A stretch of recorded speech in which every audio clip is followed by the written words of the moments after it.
Paz do Senhor Jesus, bem-vindo de volta à nossa escola bíblica. Nós estamos estudando a segunda carta de Paulo aos Coríntios. Então pega a sua Bíblia, pega o seu caderno de estudos, ora o Senhor, pede a Ele discernimento, entendimento, conhecimento, sabedoria, pede a Ele proteção, para que nós possamos desvendar dos seus mistérios. Nós já estamos na segunda parte, mais especificamente hoje nós iniciamos o capítulo de número 11. Neste capítulo, Paulo começa a falar que ele vai ter uma conversa de insensato. Por que uma conversa de insensato? Porque ele achava que era besteira, que era insensatez ficar se gloriando a si mesmo das suas credenciais. Paulo achava isso um absurdo, Paulo achava isso insensato. Mas que, porque eles estavam sendo levados a um equívoco, ele achava necessário apresentar as suas credenciais. Sim, porque aquelas pessoas que falavam mal de Paulo estavam, em verdade, desviando a devoção dos coríntios a Cristo. Então, tirando essa devoção. E aí eles questionavam as credenciais do próprio Paulo. Ora, Paulo então se viu forçado a exibir as suas credenciais. Por isso, ele diz que é uma conversa de insensato. Ele usa um simbolismo, ele usa o símbolo do casamento, a metáfora do casamento. Para os judeus, naquela época, na época de Paulo, o casamento se compunha de duas cerimônias separadas. Uma que era o noivado, que era o contrato de casamento, e a segunda que era o casamento propriamente dito, ou seja, a cerimônia nupcial. Era ali, nessa segunda festividade, que se consumava o casamento. Entre estas duas cerimônias, esses dois momentos do casamento, que provavelmente durava um ano mais ou menos, ou pelo menos um ano, a noiva era considerada legalmente esposa do noivo, embora ela estivesse ainda virgem, porque não havia sido consumado o casamento. Então, como era um contrato, como tinha um aspecto formal, o contrato de noivado ele não podia ser rompido porque já era considerado a primeira etapa do casamento, já era considerado casado. E, portanto, só podia ser rompido de duas maneiras, ou pela morte de um deles, ou por uma carta formal de divórcio. Então, se fazia, nessa época, a necessidade, era necessário uma carta de divórcio para esta primeira parte, mesmo que eles ainda não tivessem coabitado em conjunto. Muito bem, então essa situação deixava claro o seguinte: se houvesse uma infidelidade antes da consumação do casamento, antes da cerimônia de núpcias, se houvesse essa infidelidade era entendida como adultério. E, portanto, tinha que receber uma punição legal, que era a punição dada para o adúltero, o cônjuge adúltero.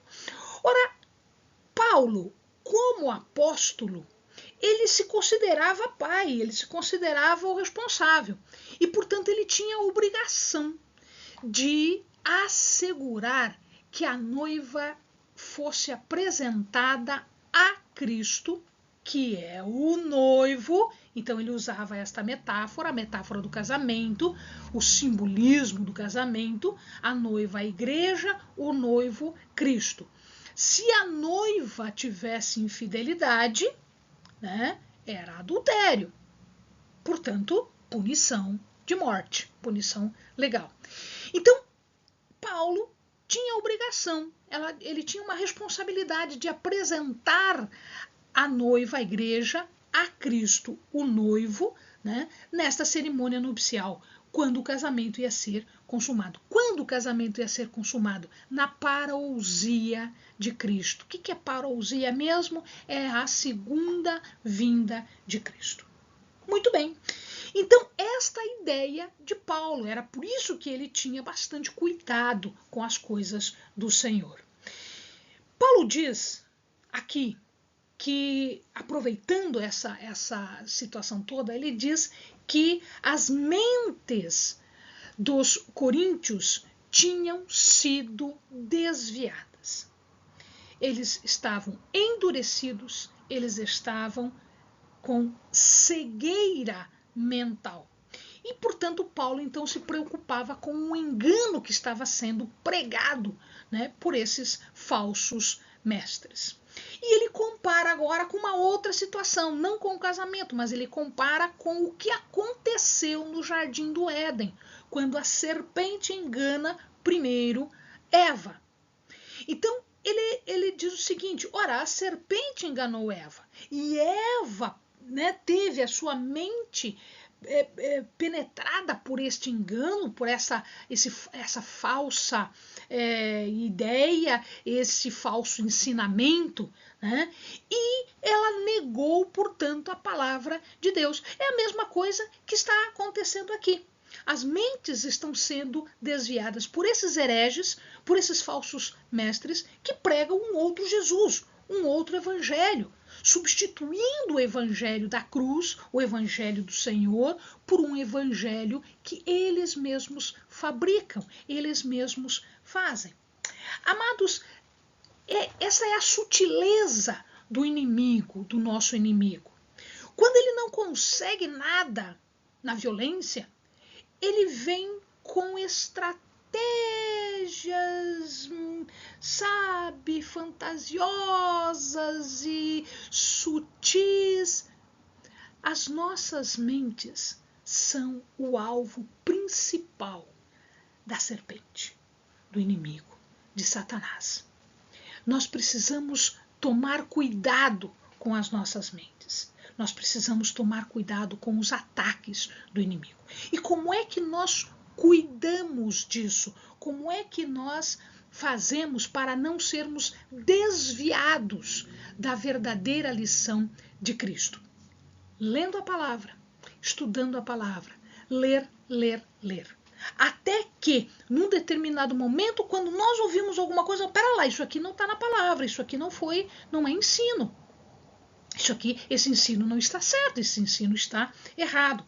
Lembram que Paulo elogiou os bereanos? Os bereanos, eles ouviam a Paulo falar, mas eles tinham lá o Antigo Testamento, eles tinham lá o Pentateuco, eles tinham os profetas, e eles estavam ouvindo e eles estavam, mas espera lá, onde é que Isaías diz isso? Onde é que está escrito isso na Torá? Onde é que o profeta tal está falando isso? O profeta não está falando isso, não. Então, amados, nós temos que estudar, nós temos que ler a palavra, exatamente para que o engano não nos atinja, o engano não chegue às nossas mentes e nós nos desviemos, porque o desvio aqui é pecado e o pecado conduz à morte. Excluindo uma outra situação também.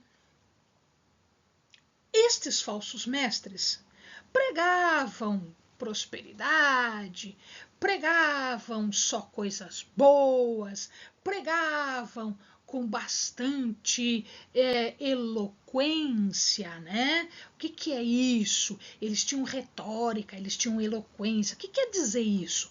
Eles falavam bem. Eles tinham um discurso bonito, palavras bonitas, eles se portavam de forma muito chique. Mas, quando você ia ver o que eles estavam falando, não tinha verdade ali. Não tinha razão ali, não tinha ensinamento ali. Então era só da boca para fora, era só show, era só coisa bonita, era só eloquência, mas não tinha verdade. Paulo prega um Cristo crucificado. O que quer dizer isso? Quer dizer que quando Paulo prega um Senhor que morreu na cruz pelo meu e pelo teu pecado. Pelo meu e pelo teu pecado. O Senhor, ele experimentou fraqueza, ele experimentou humilhação, ele experimentou perseguição, sofrimento, morte. E o próprio Senhor disse que isto aconteceria aos que o seguem, mas que ele estaria conosco. E se você olhar lá em Isaías, está escrito a respeito do servo sofredor, aquele que foi moído pelo meu e pelo teu pecado. Era este o Cristo que Paulo pregava. Mas não era este o Cristo que eles pregavam outra coisa, algo diferente. Então o crente não pode sofrer, Jesus não sofreu, mas espere lá, está escrito que sofreu, está escrito, o Senhor disse que nós sofreríamos, mas que nós estaríamos no mundo, mas nós não seríamos deste mundo. Então, para Paulo, o que eles pregavam era um engano. O que eles pregavam era outro Jesus. O que eles pregavam era outro evangelho. Porque o ministério de Paulo era executado no Espírito. E é porque ele foi executado no Espírito é que nós vemos os frutos do Espírito no ministério de Paulo, inclusive entre os coríntios. Amor, bondade, benignidade. Isto habita, isto é manifestação daquele que tem como habitante do seu Espírito o Espírito Santo. Então, porque o Espírito Santo habita nessas pessoas podem manifestar virtudes como o amor, a bondade e a benignidade. Era isso que acontecia. O espírito dos outros era autoritário, era escravizador, era arrogante, era enganoso, colocava em dúvida e, portanto, era inspirado por Satanás. Paulo explica isso para nós aqui. O Evangelho, pode enfatizar a glória e o poder de Cristo? Claro que sim, porque Cristo é glória, Cristo é poder. Mas eu nunca posso esquecer que esta glória, este poder, vem de um Cristo crucificado. Vem de um Cristo que morreu para expiar os nossos pecados, para perdão dos nossos pecados. Paulo diz que os seus opositores são sim superiores a ele. Em quê? Em retórica, em discurso, em arrogância, em palavras bonitas, mas não em conhecimento. Paulo é superior em conhecimento. O que é esse conhecimento? O conhecimento em que Paulo era superior é exatamente esse discernimento, essa saber a diferença, essa visão espiritual do Evangelho. Inclui, óbvio, também todos os dons que Deus concede àqueles que creem. Então, nisto Paulo era superior.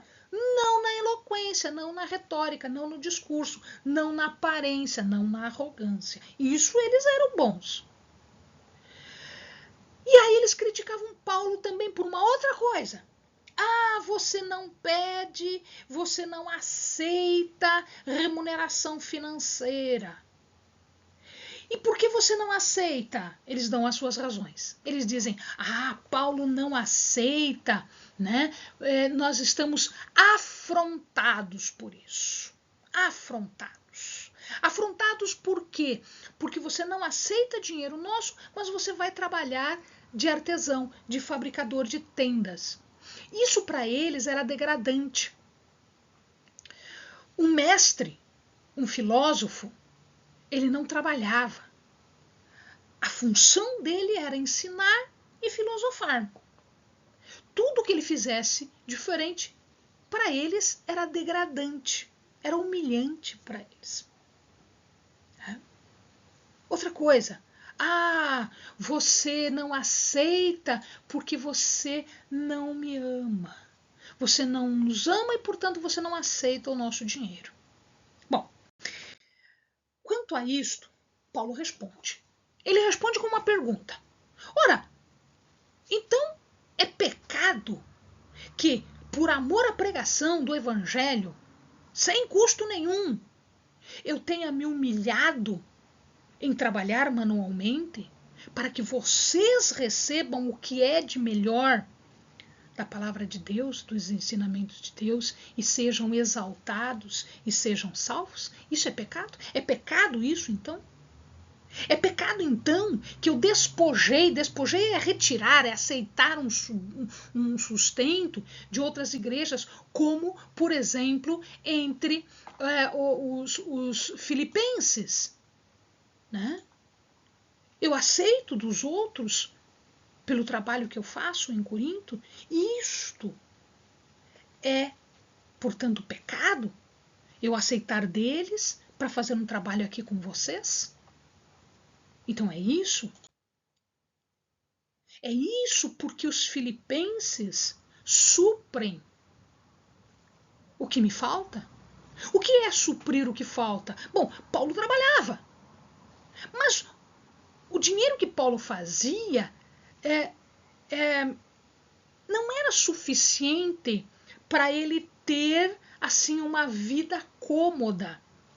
Ele vivia humildemente, porque ele vivia do trabalho dele, que era fazedor de tendas, era um artesão, né? Então aquilo que faltasse, aquilo que era necessidade, os filipenses traziam.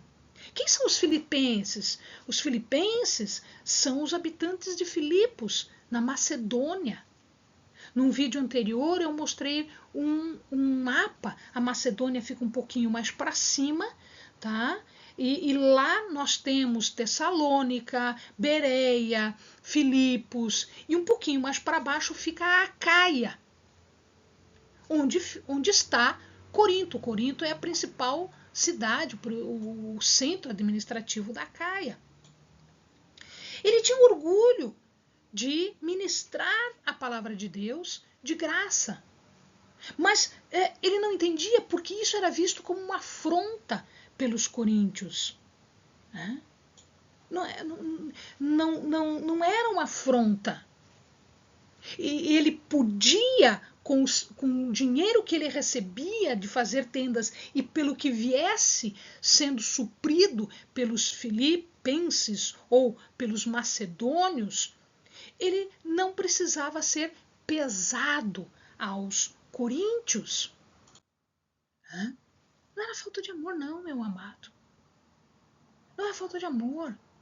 Paulo amava aqueles coríntios. Tanto amava que ele chama o próprio Deus como testemunha dele. Deus sabe. Pergunta para Deus o tanto que eu amo vocês. Na verdade, Paulo não queria receber dinheiro dos coríntios por uma terceira razão. Além dessas que eu já falei, tinha mais uma razão, que talvez seja a razão principal. Em primeiro lugar, é pregar o evangelho sem ônus. Pregar o evangelho para Paulo é obrigação. Esse é o ministério dele. É esse que ele tem que fazer. Fazer o seu trabalho, que é pregar o evangelho. Fazer de graça é uma opção dele. E ele vê isso como um galardão que ele está recebendo. Então, essa é uma razão. A segunda razão é de que ele não quer ser fardo para as pessoas, né? Ser um peso para as pessoas. Até porque, naquela época, existiam pessoas chamadas clientes. O que acontecia? As pessoas que não tinham muito dinheiro, elas se tornavam clientes de pessoas abonadas, pessoas que tinham dinheiro. E aí, essas pessoas que tinham dinheiro davam dinheiro para os clientes sustentavam os clientes e, em troca, os clientes faziam qualquer coisa para esses benfeitores. E, portanto, é como se eles estivessem sendo comprados por pessoas que tinham dinheiro, né? Então ele ficava dependente. E ele não queria isso. Ele queria ser independente, tá? Ele não queria depender daqueles no lugar onde ele estava ministrando. Veja que ele aceitava de Filipos, mas não de Corinto. Por que não? Porque ali ele estava trabalhando. Então ele não queria misturar as coisas. A hora que ele tivesse que ser de um jeito, ele seria daquele jeito. Não é porque estou recebendo dinheiro que eu vou fazer diferente. Ele queria ser, né? Mas a terceira razão, talvez uma das principais, é que os adversários falavam isso, começaram a colocar isso na cabeça dos coríntios, exatamente porque eles queriam cobrar. Aliás, eles já cobravam. Eles cobravam. Eles exigiam dinheiro. Esses falsos mestres, que além de ensinar errado, eles ainda cobravam para ensinar errado, para desviar as pessoas da palavra de Deus. Cuidado, amados, cuidado. Essas pessoas que cobram para fazer o ministério. Cobram para fazer o ministério. Diferente de receber oferta e de receber um sustento para a tua manutenção. Existem pessoas que não cobram para a sua manutenção, não é oferta, não é manutenção. Elas cobram para enriquecer, elas cobram para ganhar dinheiro. Isto está errado. Isto está errado. Paulo achava que isso estava errado e ele não cobrava, ele trabalhava. Mas aqui nós temos uma malícia. Estas pessoas não só cobravam, mas eles denunciavam Paulo, porque Paulo não cobrava, porque Paulo não amava, porque quem ama cobra. Porque eles queriam cobrar. Então Paulo, uma terceira razão, não vou cobrar. Não vou cobrar, não quero que vocês me deem dinheiro. Por quê? Porque senão eles vão dizer, olha lá, Paulo também está cobrando. E vão começar a comparar os ministérios. Ah, não, então a gente pode cobrar. Ah, agora eu fico mais livre de cobrar o que eu quiser. Então, esta comparação é que Paulo queria eliminar. Amados, toma cuidado. Toma cuidado com estes ataques de Satanás. Esses falsos ensinos. Toma cuidado com essa falsidade que é sutil. Busca na palavra, né? Eles um dia vão ter que se colocar diante do tribunal de Cristo. E aí eles vão ter que provar o que eles fizeram e o que eles não fizeram, o bem e o mal. Né? O galardão vem de quem faz o bem. Amados, não está errado auxiliar as pessoas que trabalham na obra. Muito pelo contrário, está certíssimo você auxiliar estas pessoas. O que está errado, o que Paulo diz que está errado aqui, é que estes que, por desculpa de trabalhar na obra, queiram ficar ricos e extorquir dinheiro dos crentes. Fica atento, meu amado, fica atento. Né? Estude, leia. Esta é a forma de você não cair nas ciladas do inimigo. Bons estudos.